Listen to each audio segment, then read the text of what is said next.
Neogenesis is a new beginning, a restructuring of the psyche.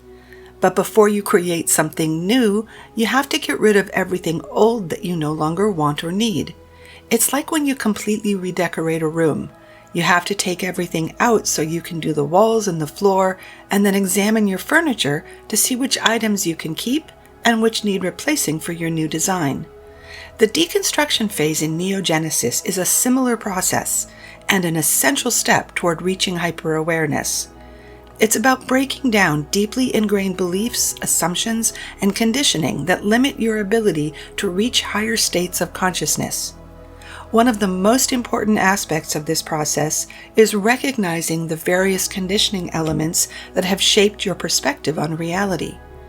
From birth, you've been subjected to conditioning through your family, education, religion, media, and society. This conditioning forms the basis of how you understand the world, what you believe to be true, and how you react to situations. So the challenge lies in identifying these elements and understanding how they restrict your ability to see beyond them. At first, it may seem daunting to question the very foundation of your beliefs. Most people aren't even aware of the extent to which they're conditioned. However, recognizing these elements is the first step toward freeing yourself. Every belief you hold needs to be scrutinized. Ask yourself, where did this belief come from? Why do I hold on to it? Is it rooted in personal experience, or was it imposed on me by external forces? This level of self-inquiry is not comfortable, but it's not supposed to be. The challenge of deconstruction lies in the emotional discomfort it brings.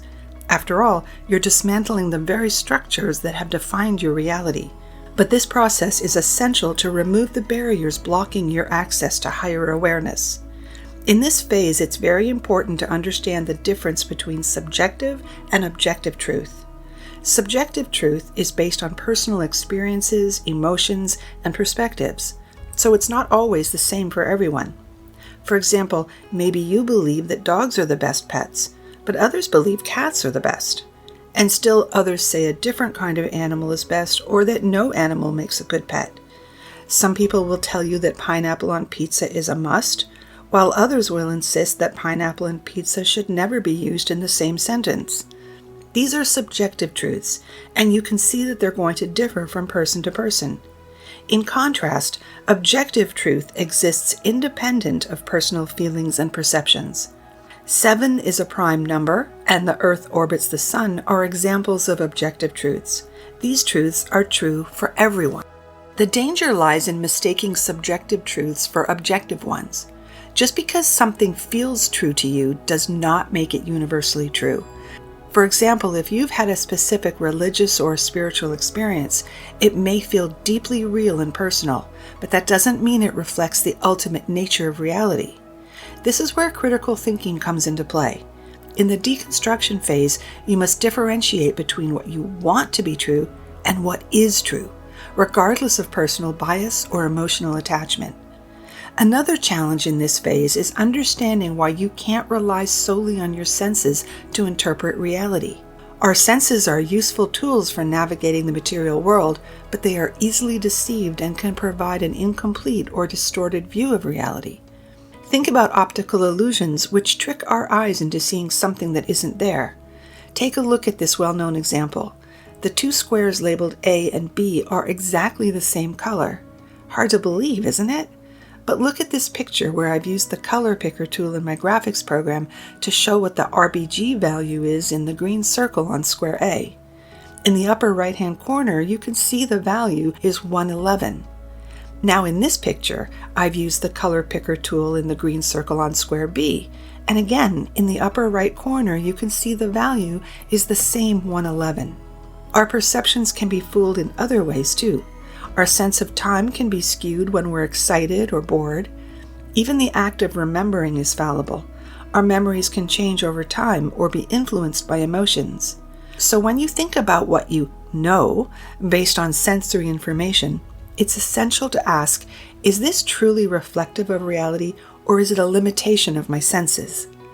In the deconstruction phase, you're learning that reality is far more complex than what your senses can detect. The goal is to break free from the assumption that the material world is all there is and open your mind to higher levels of perception that transcend sensory experience. Emotions and intuition also play a significant role in how we interpret reality. While both are important for guiding our experiences, they can be misleading if not properly grounded in reason. Emotions, by their very nature, are subjective and reactive. They're influenced by past experiences, desires, and fears. While it's natural to feel emotions strongly, they shouldn't be used as the sole basis for decision-making or understanding truth.